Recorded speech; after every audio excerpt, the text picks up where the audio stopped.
On July 30th, 1967, riots broke out throughout the inner core of Milwaukee, which has become known as the civil disturbance. As you can see here, destruction ran rampant, with broken glass and debris covering the street. Most sources indicate no single starting location of the incidents. However, many point to the intersection of 3rd Street, now MLK Drive. Between July 31st and August 3rd, there were 1,740 arrested, 100 hurt, and 4 killed. In the fall of 1967, the University of Wisconsin-Milwaukee conducted a survey of those living in Milwaukee County on their opinions of the causes and effects of the civil disturbance. When asked about major perceived causes of the disturbance as emphasized by Negroes, 73% of blacks living in the inner city answered a great deal due to bad housing.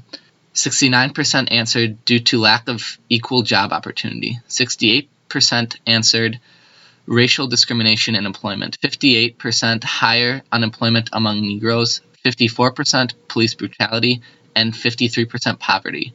As we move throughout history, problems change. The problems of poor housing, lack of equal job opportunity, and racial discrimination of employers have had government intervention and cultural change to provide better situations in these areas. However, some issues experienced in 1967 are still felt today. Police brutality and poverty are 2 issues stressed heavily in the African American community. The Black Lives Matter movement is a great example of the still prevalent police brutality.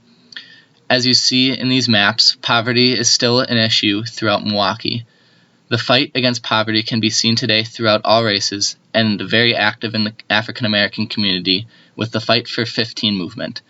As I mentioned, 1,740 were arrested during the disturbance. To put that in perspective, the average arrests so far for 2016 are 2,660 per month, or 88.5 per day, versus 1,740 during the disturbance.